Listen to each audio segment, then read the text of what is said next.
नमस्कार दोस्तों, स्वागत है आप सभी का। मैं आरजे चांदनी फिर से लाई हूँ आपका ही फेवरेट शो जिसका नाम है वाह जिंदगी वाह। दोस्तों, एक बार एक राजा ने फकीर से कहा, इस दीवार पर कुछ ऐसा लिख दो जो दुख में पढूं तो खुशी हो और सुख में पढूं तो दुख हो। फकीर ने बहुत ही खूबसूरत लिखा, यह वक्त भी गुजर जाएगा। दोस्तों, समय एक जैसा नहीं रहता।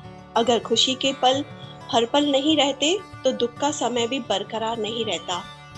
हमें कभी निराश नहीं होना चाहिए, क्योंकि कितने भी बुरे दिन हो वह भी गुजर जाते हैं। पर इसके लिए जरूरी है हमारा मन का शक्तिशाली होना, मन पर नियंत्रण होना। पिछली कड़ी में हमने माइंड मैनेजमेंट पर बात की।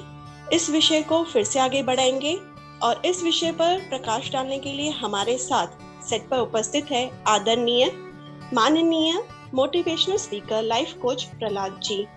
आप जन जागरण हेतु नगर निगम ग्वालियर द्वारा स्वच्छता के ब्रांड एम्बेसडर भी है।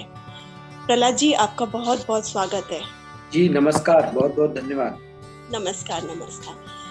प्रहलाद जी, पिछली कड़ी में हमने माइंड मैनेजमेंट को इस विषय पे बात की और आपने बहुत सारे सवालों के बहुत ही खूबसूरत जवाब दिए कि कैसे हम अपने मन को शक्तिशाली बना सकते हैं, उन्हें नियंत्रण कर सकते हैं। लेकिन आज भी बहुत सारे प्रश्न हैं मेरे मन में और हमारे दोस्तों के मन में। जैसे आज की बात की जाए तो दुनिया बहुत हर क्षेत्र में विकास कर रही है। मोबाइल और इंटरनेट के थ्रू दुनिया सिमट सी गई है, पर आज भी कई लोग अंधविश्वास से जुड़े हुए हैं। इस बारे में आप क्या कहेंगे? देखिए, बिल्कुल आपने अच्छा प्रश्न पूछा है।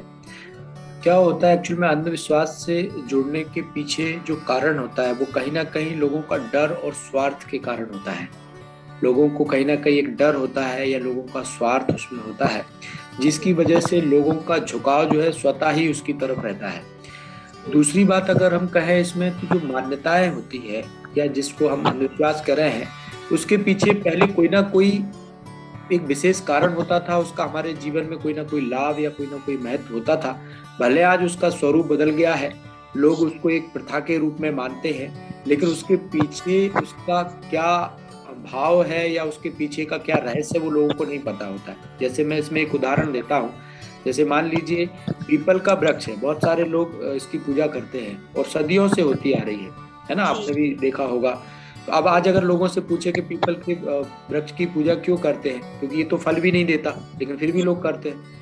तो ये बात सही है कि लोग उसको प्रथा के रूप में कर रहे हैं, लेकिन उसका अगर आप वैज्ञानिक रीति से भी अगर देखें, वैज्ञानिक अनुसंधान के अनुसार भी ये बात पता लगी है कि पीपल का पेड़ ही केवल एकमात्र ऐसा पेड़ है जो रात को भी ऑक्सीजन देता है। तो इसका मतलब हमारे जो पूर्वज थे उनको ये कहीं ना कहीं इस बातों का एहसास था कि कहीं ना कहीं हमारे काम में आने वाली चीजें हैं और इस तरफ लोगों का झुकाव होगा, पूजा अर्चना करेंगे तो कहीं ना कहीं उस पेड़ को संभाल कर उस वृक्ष को संभाला जाएगा या उस वृक्ष के प्रति जो है लोगों की श्रद्धा भाव बना रहेगा, तो पेड़ को महत्व तो ज्यादा रहेगा, है ना जी। तो इसलिए आज भले कई सारी चीजों को लोग इस तरह से करते हैं, उनका मीनिंग उन्हें पता नहीं होता, लेकिन कुछ एक चीजें ऐसी है जो वैज्ञानिक रीति से भी अगर देखें तो उनका लाभ जो है हमारे जीवन में होता है। इसके अलावा अगर आप दूसरी जैसे हम बात करें इसी में, जैसे बहुत सारी माताएं बहनें आपने देखा होगा बिंदी लगाती हैं, भाई लोग तिलक लगाते हैं। अब अगर आज किसी से पूछा जाए कि क्यों लगाते हैं, तो वो तो कहेंगे कि भाई ये तो पति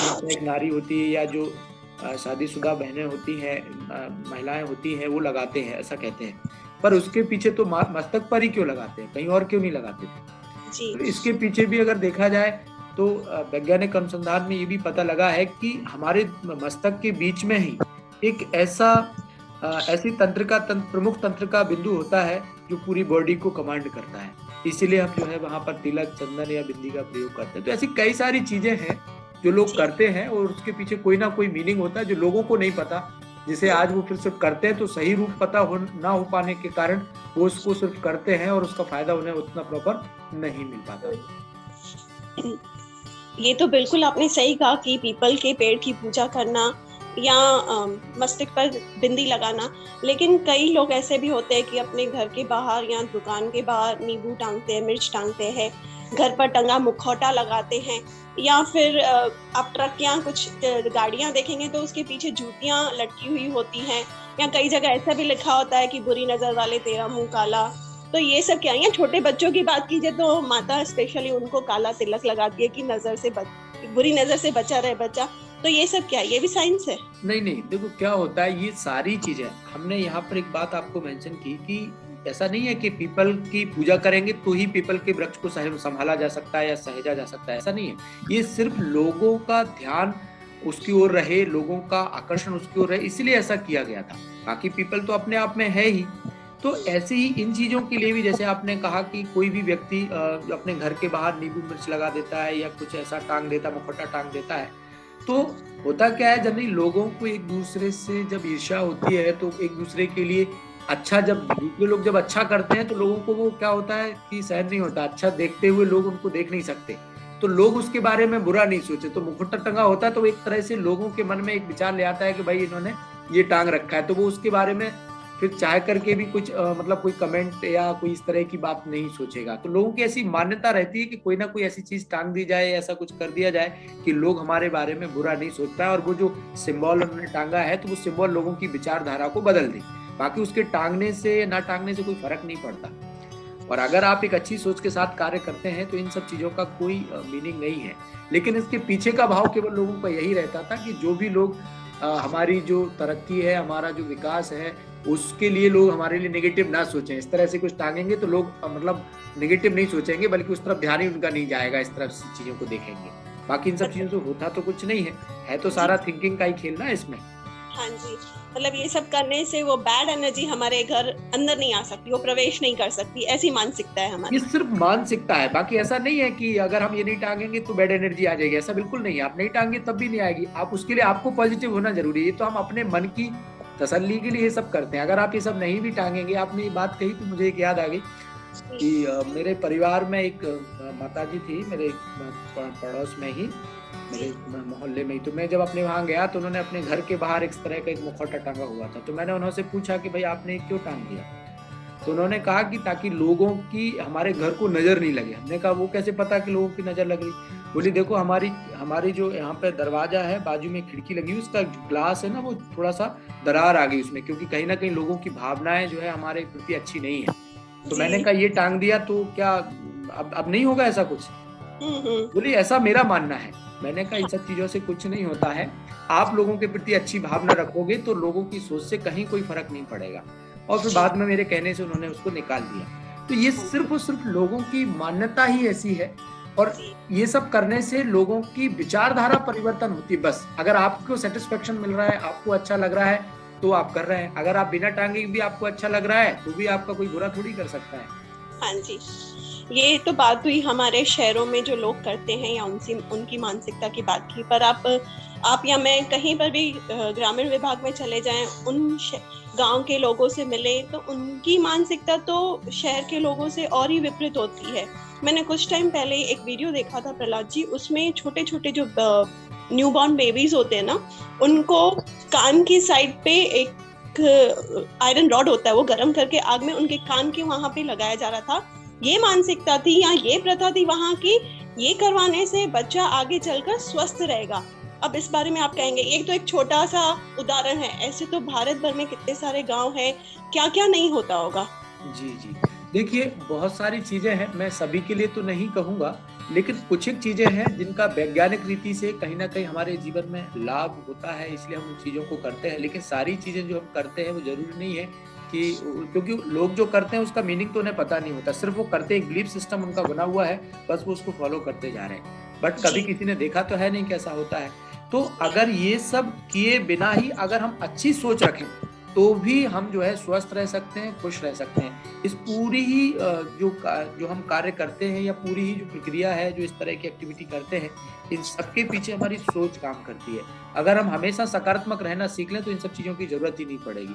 लोग ऐसा करते हैं ऐसा करने से कि अब स्वस्थ रहेगा, अगर आप पहले ये सोच रहे हो स्वस्थ रहेगा तो इसकी आवश्यकता ही नहीं होगी ना जी। तो वो है तो कहीं ना कहीं सोच का ही प्रभाव, सोच का ही खेल है। हाँ, और आपने भी जैसे कहा कि भय के कारण भी ये सब चीजें करते हैं। जी जी बिल्कुल, भय भी होता है, स्वार्थ भी होता है, ये भी इसमें मूल कारण है। बेसिकली दो फैक्टर है, एक भय और एक हमारे अंदर का डर या स्वार्थ कहा जाए। जी जी बहुत सारी बातें हैं भय को लेकर कि कई बार ऐसा होता है कि हमने कुछ ऐसा देखा भी नहीं होता है, अनुभव भी नहीं किया होता, पर फिर भी हम अंदर से डरे हुए रहते हैं, सहमे हुए रहते हैं, तो इस भय से कैसे मुक्त हुआ जाए?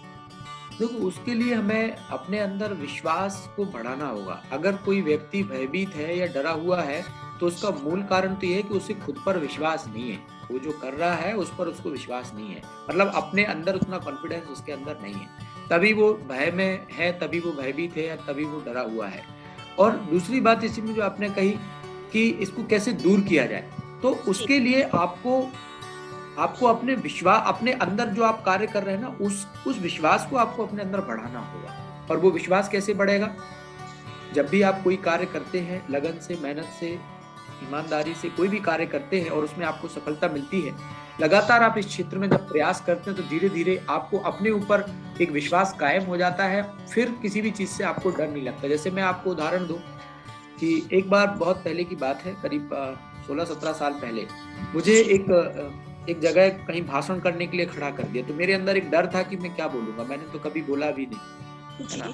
और मैं जब वहां खड़ा हो गया तो पूरा माइक जैसे ही हाथ में दिया तो मेरे तो पूरा हाथ पैर ही हिलने लग गया कि अभी कैसे बोलूंगा, क्योंकि कभी बोला नहीं था। तो एक डर था कि मेरे से ज्यादा लोग अच्छा अच्छा बोलते हैं और मेरे पास तो इतना कोई वो भी नहीं है, मैं कैसे बोलूंगा। तो एक डर मेरे अंदर था, तो मैं नहीं बोल पाया। लेकिन जब वहां खड़ा हुआ, माइक पे बोला, हिम्मत रखी, बोला, लोगों ने सुना, लोगों ने अप्रिशिएट किया, तो मुझे लगा कि नहीं, मैं भी अच्छे से बोल सकता हूँ, है ना। वो कॉन्फिडेंस बढ़ता गया। कॉन्फिडेंस धीरे धीरे जब हमने बोलना स्टार्ट किया तो वो कॉन्फिडेंस आ गया। और आज वो कॉन्फिडेंस की वजह से ही आप देख रहे हैं कि मैं बहुत सारी मोटिवेशनल क्लासेस लेता हूँ, बहुत सारे लोगों को मिलता हूँ, सेमिनार, वर्कशॉप कराता हूँ, क्योंकि वो कॉन्फिडेंस आ गया। तो कोई भी चीज को, कोई भी डर को निकालने के लिए लगातार आपको उसके अगेंस्ट में कार्य करना पड़ेगा, लगातार आपको मेहनत करनी पड़ेगी। तो धीरे धीरे आपका अपने ऊपर विश्वास कायम हो जाएगा, फिर आप उस भय से छूट जाएंगे।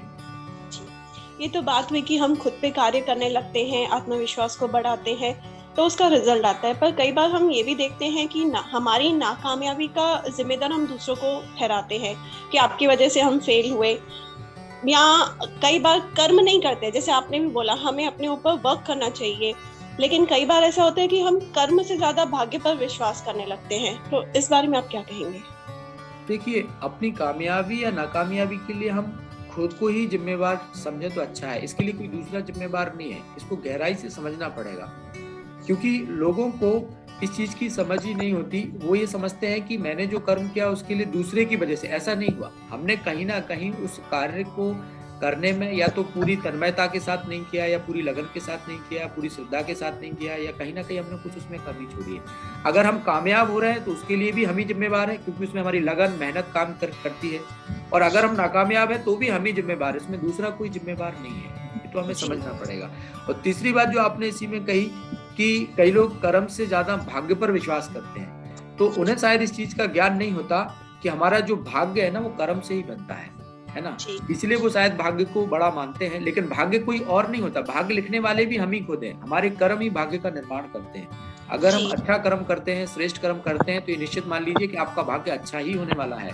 और अगर हमसे कोई खराब कर्म होता है, गलत कर्म होता है, तो फिर हमारा भाग्य खराब होने वाला है। तो भाग्य के निर्माता हम खुद हैं। ऊपर वाला या कोई दूसरा व्यक्ति भाग्य नहीं लिखता हमारा। हमारे कर्म ही भाग्य का निर्माण करते हैं। तो हमेशा कर्म हमें हमेशा श्रेष्ठ करने चाहिए, तो निश्चित तौर पर हमारा भाग्य अच्छा ही होगा। कर्म श्रेष्ठ है तो सफलता निश्चित है। कई लोग ऐसा भी कहते हैं ना, हमारे भाग्य में अगर होगा तो हमें मिल जाएगा, तो आइडल बन के चुप करके बैठ जाते हैं। बैठे रहें, फिर आप देखिएगा उनको कितना मिलता है। ऐसा नहीं है कि भाग्य में होगा तो मिल जाएगा। कर्म तो उसके लिए करना ही पड़ेगा ना। बिना कर्म के भाग्य भी नहीं बनता। जी प्रहलाद जी, जैसे कुछ समय पहले हमने अंधविश्वास की बात की, तो आपने बताया कि सारा खेल तो हमारी सोच का ही होता है। जी। तो मैं यहाँ पे पूछना चाहूंगी, अगर मैं किसी के लिए अच्छा या बुरा सोचती हूँ, तो क्या उसका प्रभाव सामने वाले व्यक्ति पे पड़ता है, या वो मेरे लिए अच्छा या बुरा सोच रहे हैं तो उनका प्रभाव मेरे मन पे पड़ता है क्या? देखिए, सोच का प्रभाव तो पड़ता, पर इसको थोड़ा समझना पड़ेगा। जब भी हम कुछ सोचते हैं, अच्छा या बुरा, तो उसका सबसे पहला प्रभाव तो हमारे ऊपर होता है, और दूसरा प्रभाव फिर होता है वो हमारे आसपास के वातावरण पे होता है। हमारी सोच का जो प्रभाव है सबसे पहले मेरे ऊपर होता है, और मेरे बाद फिर आसपास होता है, और उसके बाद फिर अगर आप देखेंगे तो दूसरों पर हो सकता है। जैसे मैं यहाँ उदाहरण दूं, हमारे मन में जो भी विचार उत्पन्न होते हैं ना, वह एक सूक्ष्म तरंगों के रूप में होते हैं। और जब भी हम कुछ सोचते हैं तो हमारे आसपास का वातावरण भी फिर वैसा ही बनता जाता है। इसके अलावा यदि हम किसी के लिए अच्छा सोचते हैं तो वह हमें अच्छा दिखने लगता है, और हम अगर किसी के लिए बुरा सोचते हैं तो वह बुरा दिखने लगता है। इसलिए हमें हमेशा सभी के प्रति अच्छा सोचना चाहिए, क्योंकि हमारी सोच का प्रभाव हमारे जीवन पर भी पड़ता है और हमारे आसपास के वातावरण पर भी पड़ता है और दूसरों लोगों पर भी पड़ता है। लेकिन उससे सबसे ज्यादा प्रभावित अगर कोई होता है तो हम स्वयं होते हैं। इसलिए हमें हमेशा अपने मन में अच्छे विचार ही लेकर के आना चाहिए, और जब हम अपने मन में अच्छे विचार लेकर के आएंगे तो निश्चित तौर पर हम दूसरों के लिए भी अच्छा सोचेंगे, तो हमारे आसपास का वातावरण भी अच्छा होगा और दूसरों का व्यवहार भी फिर हमारे प्रति अच्छा होने लग जाएगा। जी, कई बार जीवन में कुछ ऐसा भी घटित होता है जिस वजह से हम गिल्ट में चले जाते हैं, चाहे उसके कारण हम हो या दूसरे हो, पर वो सारी जिम्मेदारी गलत की हम ले लेते हैं और बरसों बरसों तक उस गिल्ट में ही जीते रहते हैं। इस गिल्ट में से कैसे निकला जाए? देखिए, इसको भी आपको समझना पड़ेगा, यह एक खेल है, और खेल में जरूरी नहीं है कि हम जो चाह रहे हैं वो सब कुछ वैसा ही हो। तो हम अपने स्तर पर अच्छा कार्य करने का प्रयास करते हैं, और हर कोई अच्छा करता ही है, लेकिन कई बार हमारा अच्छा करने पर भी अच्छा नहीं होता, तो फिर हमें उसको छोड़ देना चाहिए। हमें उसके बारे में फिर चिंतित नहीं होना चाहिए। और हम क्या करते हैं कि जैसे जो चीज हम करना चाह रहे हैं वह नहीं हुई तो हमें लगता है कि शायद हमारी गलती की वजह से रह गई या हम नहीं कर पाए, और बार बार उसके बारे में हम सोचते हैं। तो ऐसा नहीं है, हमने अपना प्रयास किया, हमने अपना बेस्ट दिया, हमने अपना 100% दिया, और कई बार हमारा अच्छा करने पर भी अच्छा नहीं होता है तो उसको छोड़ देना चाहिए। हो सकता है उसमें कुछ ना कुछ अच्छा हो, कुछ ना कुछ भलाई हो, कुछ ना कुछ कल्याण हो, ऐसा मानते हुए आपको छोड़ देना चाहिए और अच्छा प्रयास हमेशा करते रहना चाहिए। ये इसके लिए मूल मंत्र है अगर आप कहेंगे तो। अन्यथा आप अगर उसके बारे में अपने आप को गिल्ट फील करते रहेंगे तो आप कोई भी कार्य को फिर अच्छे ढंग से कर नहीं पाएंगे, और आप देखेंगे कि आपका जो समय है वो व्यर्थ जाता रहेगा। हाँ जी, गिल्ट का भी प्रभाव दूसरी चीजों पे या हमारे संबंधों पे या कार्य पे भी तो पड़ता ही होगा। बिल्कुल बिल्कुल पड़ता है। जब अगर आप बार बार अपने में गिल्टी फील करते हैं, बार बार अपने आप को उस दृष्टि से देखते हैं, तो आपका फिर किसी कार्य में मन नहीं लगेगा, और जो भी आपके संबंध संपर्क में आएंगे उनको भी उस तरह की नेगेटिव फीलिंग फिर जो है आपसे मिलती है, और वह भी आपसे कट ऑफ होने लगते हैं। तो हमेशा ऐसा नहीं सोचना चाहिए। अगर आपने पूरी मेहनत के साथ, पूरी श्रद्धा के साथ, पूरी लगन के साथ कोई भी कार्य किया है और अगर आपको उसमें सफलता नहीं भी मिली तो आप चिंतित नहीं होइए। कई बार असफलता में भी सफलता होती है, हम उसको उस दृष्टिकोण से देखें। कई बार हमें नहीं पता होता है कि इसमें भला है या नहीं है, लेकिन अगर आप देखेंगे तो कई बार कुछ चीजें हमारे जीवन में ऐसी घटती है जो अगर नहीं भी हुई तो हो सकता है उसमें कुछ ना कुछ राज, कुछ ना कुछ अच्छाई हो ही, है ना, होता ही है। और ऐसे जी, जैसे वो स्टोरी तो आपने एक सुनी होगी ना, एक बार कहते हैं कि एक राजा की अंगुली कट जाती है और वो राजा बड़ा दुखी होता है ना। दूसरे लोग बड़ा उसको कहते हैं कि भाई ये तो अच्छा नहीं हुआ, है ना। सब लोग उसको शोक संवेदना अपनी प्रकट करते हैं, कहते हैं, लेकिन राजा का जो मंत्री था ना उसने कहा बहुत अच्छा हुआ। तो कहते हैं राजा ने उसको जेल में डाल दिया कि मेरी अंगुली कट गई और जो है उसको अच्छा कह रहे हो। बाद में कहते हैं राजा शिकार पर जाता है तो उसको कुछ लोग जो बलि चढ़ाने वाले लोग जो होते हैं वो उनको पकड़ लेते हैं, और बाद में देखते हैं कि राजा की अंगुली कटी हुई थी तो राजा को छोड़ देते हैं कि भैया ये तो बलि चढ़ाने योग्य नहीं है। तो राजा जब लौट करके अपने राज्य में आता है तो उसको ये बात समझ में आ जाती है कि ये तो अंगुली नहीं कटी होती तो आज तो पूरा कट गए होते, है ना। उसको ये बात समझ में आती है। फिर उसने मंत्री को पूछा कि एक बात बताओ कि हमने आपको जेल में डाला, इसमें क्या अच्छा हुआ? तो उन्होंने कहा राजन, अगर आप हमें जेल में नहीं डालते तो हम आपके साथ होते, आपकी तो उंगली कटी थी इसलिए बच गए, पर हम तो पूरे ही सही थे, है ना। तो कहने का भाव ये कि जीवन में कुछ घटनाएं ऐसी होती हैं जिसमें कहीं ना कहीं कल्याण ही समाया होता है। तो कभी भी ऐसे नहीं मानना चाहिए जब हमने अपना 100% दिया, हमने अच्छा किया, मेहनत किया, फिर भी अगर कुछ वैसा नहीं हो रहा है तो आपको उसको छोड़ देना चाहिए। और अगर कुछ भी ऐसा हो रहा है जो आपके अकॉर्डिंग नहीं भी है तो भी आपको उसको साक्षी होकर के आपको उसको देखना चाहिए, और क्या उसमें भलाई है, क्या उसमें राज है, क्या उसमें अच्छाई है, वो समय आने पर अपने आप प्रत्यक्ष हो जाएगा, है ना। इसलिए गिल्टी फील नहीं करनी चाहिए। जैसे आपने कहा कि कई बार हम अच्छा करना चाहते हैं पर उसका रिजल्ट अच्छा नहीं आता है, इसलिए हमारे में से कई लोग ऐसे कहते हैं आज भलाई का तो जमाना ही नहीं रहा, क्योंकि अच्छा करते हैं तो रिटर्न तो बुरा ही मिलता है। इस फ्रेज के लिए आप क्या कहेंगे? क्योंकि ये बात आपने कही ना कि आज भलाई का जमाना, हम क्या करते हैं, जो हम अच्छा कार्य करते हैं उसको हम आज से ही तौलते हैं। मतलब हमने अभी अच्छा किया और हम चाहते हैं कि अभी हमको फल मिल जाए, ऐसा नहीं है।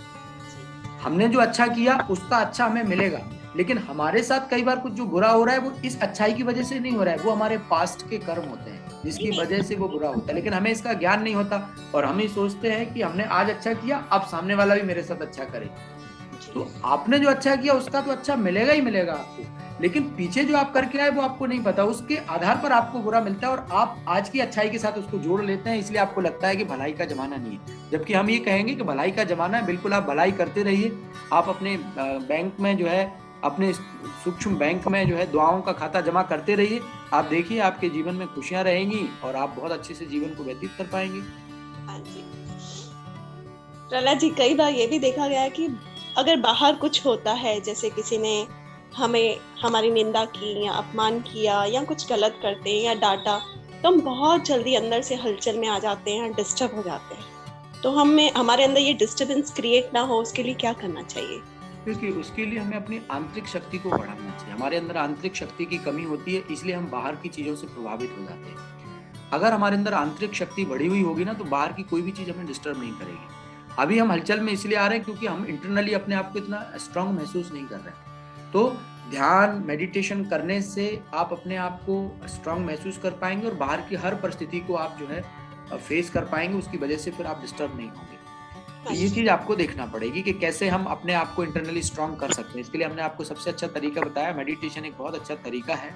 अगर आप थोड़ा समय अपने आप को देते हैं, मेडिटेशन करते हैं, श्रेष्ठ चिंतन करते हैं, सकारात्मक चिंतन करते हैं, है ना, उस सुप्रीम बीइंग को याद करते हैं, उस सोर्स को याद करते हैं जिसने पूरी दुनिया को पावर दिया है, पूरी दुनिया को शक्ति दे रहा है, अपने आप को उसके साथ कनेक्ट करते हैं, तो आप देखेंगे कि आप बहुत ही इंटरनली स्ट्रांग हो जाएंगे और बाहर की हर परिस्थिति को आप फेस कर सकेंगे। उसकी वजह से आप डिस्टर्ब नहीं होंगे, बल्कि उनको बहुत इजीली आप फेस करके आगे बढ़ सकेंगे। आप हमारे श्रोताओं को बताएंगे क्या पॉजिटिव अफर्मेशंस हमें खुद को देने चाहिए, खुद को मजबूत बनाने के लिए, स्ट्रांग बनाने के लिए? जैसे आपने कहा तो सोच हमारी अच्छी होनी चाहिए, हमारे थॉट्स अच्छे होने चाहिए, तो वो जरा बताएंगे। देखिए, हमने देखो, आपने भी सुना होगा, कई बार हम भी लोगों को कहते हुए सुनते हैं। जैसे कई लोग कहते हैं सुबह दिन की जब मैं शुरुआत करते हूँ, कहते हैं पता नहीं मेरा तो भाग्य खराब है, या पता नहीं मेरे साथ ऐसा क्यों होता है, या पता नहीं मैं सफल होऊंगा कि नहीं होऊंगा। जो इस तरह की इन्फॉर्मेशन जब वो देते हैं, अपने माइंड को इस तरह की थॉट जो क्रिएट करते हैं, इस तरह की मन बुद्धि में विचार लेकर के आते हैं, तो फिर वो दुखी होते हैं और उनका जीवन जो है ना बड़ा जो है दुखमय ही बीतता है। तो कभी भी इस तरह से विचार किसी को भी नहीं सोचना चाहिए कि मेरा तो भाग्य खराब है, ऐसे नहीं सोचना, बल्कि हमेशा ऐसे सोचना चाहिए, भले आपके साथ अच्छा नहीं भी हो रहा है समझो, तब भी आपको ऐसे सोचना चाहिए कि सफलता मेरा जन्मसिद्ध अधिकार है, हम सफल नहीं होंगे तो कौन होगा, मैं हर कार्य को कर सकता हूँ, है ना, मैं इस संसार में लोगों का भला करने के लिए ही आया हूँ, मुझे सबको सुख देना है, मुझे सबको शांति देनी है, मुझे सबको प्रेम से बोलना है, मुझे अपने जीवन को अच्छा बनाना है, मुझे अपने व्यवहार को अच्छा बनाना है, मुझे अपने चेहरे पर मुस्कुराहट रखनी है, मुझे हमेशा इस तरह से जब आप सोचेंगे ना, तो आपके अंदर वो शक्ति भी आएगी और आप दूसरों को कुछ दे पाएंगे। और रोज दिन की शुरुआत में आप अच्छा क्या करना चाहते हैं, कैसे करना चाहते हैं, आज के दिन को आप कैसे व्यतीत करना चाहते हैं, आप उस तरह से सोचिए कि मैं आज का दिन ऐसे ऐसे व्यतीत करना चाहता हूँ। तो जो आप चाहते हैं वो आपको सोचना है और जो आप नहीं चाहते हैं वो आपको नहीं सोचना है। पर ज्यादातर लोग यहाँ चूक जाते हैं कि जो उनको नहीं चाहिए उस पर वो ज्यादा चिंतन करते हैं, इसलिए उनके जीवन में वही घटनाएं घटती रहती हैं, वो ठीक नहीं होती। तो आपको जो नहीं चाहिए उसको आप बिल्कुल नहीं सोचो, आप क्या चाहते हैं वो आप सोचो। अगर आप वो सोचेंगे तो निश्चित तौर पर आपके साथ वही होगा जो आप चाह रहे हैं। तो ये इस तरह से जो है आप अपने दिन की शुरुआत में कर सकते हैं। जैसे कहते हैं ना, हमारी लाइफ में कौन सी चीजें डूज एंड डोंट्स में आती है, सबको पता होता है क्या करना है क्या नहीं करना है, पर हमसे गलती यही हो जाती है, जो नहीं करना है वो करने लगते हैं और जो करना है वो नहीं करने लगते हैं। तो वैसे भी कहाँ से सही आएगा? इसके लिए मैं आपको एक चीज और बताता हूँ। मैथमेटिक्स में एक फॉर्मूला आता था, अगर आपने भी ध्यान दिया हो, जैसे माइनस इंटू प्लस इसका टू क्या होता है? माइनस। इसका मतलब ये है कि जो मुझे नहीं करना चाहिए और मैं करता हूं तो रिजल्ट माइनस होगा, है ना। और दूसरा अगर आप देखेंगे, plus into minus equal to क्या होता है? प्लस। ये तो फॉर्मूला है ना, minus plus minus plus plus plus फिर माइनस माइनस प्लस। हाँ, मैं वही बताने की कोशिश कर रहा हूँ। जैसे माइनस इंटू प्लस किया तो रिजल्ट माइनस, और प्लस इंटू माइनस करेंगे तो भी माइनस, माने जो करना चाहिए और नहीं करते हैं तो भी रिजल्ट माइनस ही होगा। और plus into plus equal two plus, माने जो करना चाहिए करते हैं तो रिजल्ट प्लस होगा, और माइनस इंटू माइनस जो नहीं करना चाहिए नहीं करते हैं तो भी रिजल्ट प्लस होगा, है ना। तो ये है इसका फॉर्मूला। ये पूरा फॉर्मूला हमारे जीवन के फॉर्मूला पे ही लगता है, हमारे कर्मों के ऊपर। बिल्कुल। दूसरी बात यहाँ पे मैं ये जानना चाहूंगी आपसे कि कहा जाता है जैसा पानी वैसी वाणी, या जैसा अन्न वैसा मन। हम अपने ग्रैंड पेरेंट्स को अगर देखें तो वो कहीं भी जाते थे तो अपना पानी अपने साथ लेके जाते थे, या उस समय बाहर इतने खाने पीने का भी प्रचलन नहीं था, आज तो बहुत सारा है। तो क्या पानी और भोजन हमारे मन पर प्रभाव डालते हैं, उनका बहुत सारा इफेक्ट होता है? जी बिल्कुल, ये बिल्कुल आपने बहुत अच्छी बात पूछी है। पानी का और अन्न का हमारे मन पर 100% असर पड़ता है। हम 90 भी नहीं कहेंगे, इसको 100% कहेंगे। इसलिए आपने ये बहुत सही बात कही। ये प्रचलन भी, ये कहावत भी सुनने में आती है, जैसा अन्न वैसा मन, जैसा पानी वैसी वाणी, है ना। अगर आपका भोजन जो है शुद्ध नहीं है, अगर भोजन बनाने वाला व्यक्ति चिंता में है, भय में है, या फिर आप शब्द बोल रहा है या चिल्ला रहा है, और वो व्यक्ति अगर भोजन बना रहा है और वही भोजन अगर आप ग्रहण कर रहे हैं तो भी आपके मन पर प्रभाव पड़ेगा। तो ये सारी चीजें बहुत इंपॉर्टेंट है हमारे जीवन में भोजन। इसलिए कहते हैं कि भोजन हमेशा शुद्ध तरीके से बना हुआ हो, भोजन हमेशा उस ईश्वर को अर्पण करके ही भोजन को करना चाहिए जिसने हमें ये सब व्यवस्थाएं दी है। तो वो भोजन जो है शुद्ध होता है, पवित्र होता है, शक्तिशाली होता है, हमारे मन को भी स्ट्रांग करता है। तो भोजन का भी हमारे मन पर प्रभाव पड़ता है और पानी का भी हमारे मन पर प्रभाव पड़ता है। इसलिए अच्छा शुद्ध भोजन करें, और पानी भी जब पिए तो भी अच्छे संकल्प करके जो है पानी पिए, अच्छे विचार जो है पानी को देते हुए फिर पानी को अगर आप ग्रहण करेंगे तो पानी भी आपको शक्ति देगा। और भोजन करने से पहले भी अगर आप अपने मन में अच्छे संकल्प लेकर के आते हैं, श्रेष्ठ संकल्प, पवित्र संकल्प लेकर के आते हैं, तो भोजन भी आपके मन को शक्तिशाली बनाएगा। हमारे शरीर के अंदर 70% तो पानी है, तो पानी को अगर हम अच्छी दृष्टि देकर या अच्छे संकल्पों के साथ पिएंगे तो वो तो बहुत ही अच्छा असर आएगा, उसका बहुत सारे फायदे भी होंगे। बिल्कुल बिल्कुल। मैं एक प्यारी सी बात आपको बताना चाहूंगी यहाँ पर कि मैंने अपने फ्रेंड के यहाँ देखा था कि उनकी दादी जो होती थी एक बार आटा गूंद रही थी और वो उस आटे को वो ढक के रखते हैं। तो मैंने उनको पूछा कि आप ऐसा क्यों करते हैं कि आटे को ढका क्यों जा रहा है? तो उन्होंने कहा कि अगर किसी घर के सदस्य की अगर किसी की दृष्टि पड़ी और उसने ऐसा कहा कि अरे आटा तो कम है, तो वो चीज फिर सही रूप में वो आटा कम ही पड़ता है। जैसे आपने मुझे बताया तो मुझे बात याद आ गई कि ये तो सच है कि जैसी हमारी दृष्टि होगी, जैसे हमारे सोच होगा, अगर हमने बोला कम है तो वो उसका रिजल्ट भी वैसा ही आता है। तो बड़े जो हमारे पूर्वज जो करके गए या हमारे ग्रैंड पेरेंट्स करते हैं तो उनके पीछे एक साइंटिफिक रीजन होता है, एक लॉजिक। जी जी बिल्कुल। दूसरी बात हम यहाँ जानना चाहेंगे कि आज हर एक इंसान कहीं ना कहीं बीमारियों से जूझ रहा है, छोटी या बड़ी, चाहे छोटे बच्चे हैं, चाहे युवा वर्ग है, चाहे बुजुर्ग वर्ग है। तो क्या हम बीमारियों से भी मुक्त हो सकते हैं अपने मन की स्थिति द्वारा? बिल्कुल, हम खुद भी मुक्त हो सकते हैं बीमारियों से और दूसरों को भी हम मुक्त कर सकते हैं। जैसे आपने बात कही कि मन का हमारे अंदर जो विचार चलते हैं वो किस तरह से प्रभावित करते हैं, तो ये बिल्कुल ठीक है। हमारे 80% कहते हैं ना, हमारे अंदर जो बीमारियां आती हैं उसमें 80% रोल हमारे मन का है। अगर कोई भी बीमारी आई और आप बार बार उस बीमारी का चिंतन कर रहे हैं तो निश्चित तौर पर वो बीमारी और गहरी होती जाएगी। तो आप हमेशा पॉजिटिव सोचें, सकारात्मक सोचें, तो आप उस बीमारी पर भी विजय प्राप्त कर लेंगे। या मैं स्वस्थ हूँ या मैं स्वस्थ होता जा रहा हूँ, इस तरह से आपको सोचना चाहिए। और ये तो कुछ भी नहीं है, ठीक हो जाएगी। लेकिन बार बार अगर आप उस बीमारी का गुणगान करेंगे, मुझे तो ये बीमारी है और बहुत समय से, इसलिए आपने देखा होगा कई बार कई लोगों को कोई बीमारी होती है और वो ठीक भी हो जाती है, लेकिन फिर भी उनके मन में ये थॉट रहता है कि मुझे ये बीमारी थी। तो डॉक्टर को जब वो अगली बार दिखाने जाते हैं 2-4 साल बाद, तब भी कहते हैं मुझे साहब, डॉक्टर साहब, मुझे 5 साल पहले जो है ना ये बीमारी थी। अरे भाई, वो बीमारी तो ठीक भी हो गई, उसका इलाज भी हो गया है, लेकिन मन से वो बात नहीं निकली। तो ये बहुत इंपॉर्टेंट है कि हमें अपने मन में कोई भी बीमारी के थॉट नहीं रखने चाहिए, बल्कि जो पॉजिटिव है, जो सकारात्मक पहलू है, उसका वो रखना चाहिए। जैसे बीमारी आई भी तो आप ये देखो कि मैं ठीक हो रहा हूँ, मैं स्वस्थ हो रहा हूँ, तो वो स्वस्थ हो जाएंगे आप। तो बीमारी को हम अच्छे विचार अपने मन में लेकर के आएंगे तो उस बीमारी पर विजय भी पा सकते हैं। और दूसरों के लिए भी, अगर कोई हमारे मित्र संबंधी आदि अगर कोई अस्वस्थ होते हैं और उनके लिए भी अगर हम पॉजिटिव वाइब्रेशन उनको भेजते हैं, अच्छी भावनाएं उनको देते हैं, तो उनको भी हम उस बीमारी से लड़ने के लिए मदद कर सकेंगे और उनको भी बीमारी से निकलने में उनकी हेल्प कर पाएंगे।